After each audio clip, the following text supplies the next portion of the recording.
हो दादा पेन घ्या. ए बाबा पुढे हो, कुठे इथं पेन विकत बसतो, कस्टमरची वेळ आली, चल तिकडे.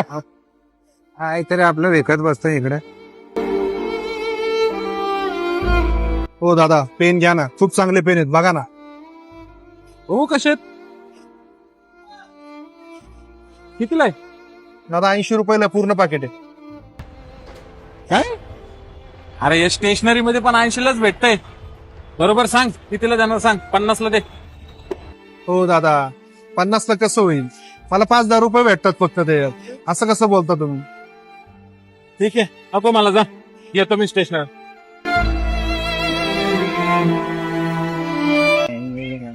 हो दादा पेन घ्या ना, खूप चांगले पेन आहेत. नको आता. बघा तर एकदा, नुसतं बघा तर. अरे नको खूप दादा, चांगले पेन आहेत, छान तुला पेन आहेत. सांगितलेलं कळतं का बाबा, नको म्हणलं ना तुला. अहो, पण बघा तर चांगले पेन आहेत. अरे बाबा, मी तर काय साधे सुधे पेन वापरणार वाटलो का? 200-300चे पेन वापरतो मी, असे रोडवरचे पेन नाही वापरत मी.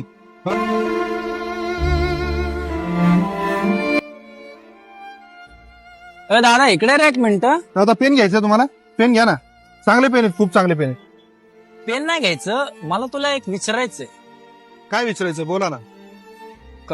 भाऊ दिसायला तर तू व्यवस्थित दिसतोय, कपडे पण चांगले घातलेस, मी असली काम कशाला करतो, चांगली नोकरी करते.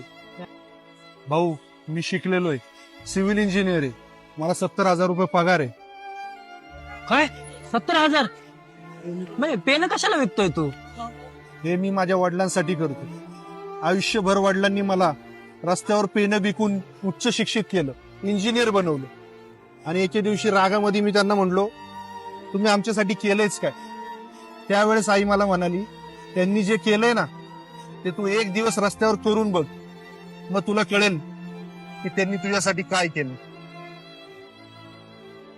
बरोबर आहे मित्रा, जोपर्यंत आपले वडील काय कष्ट करतात हे जेव्हा आपण एक दिवस स्वतः आजमावून बघत नाही, तोपर्यंत आजच्या जनरेशनला आपल्या आई वडिलांच्या कष्टाची किंमत कळत नाही. आणि तुला याची जाणीव झाली ही खूप मोठी गोष्ट आहे. मला आज कळतंय वडिलांनी काय केलं माझ्यासाठी.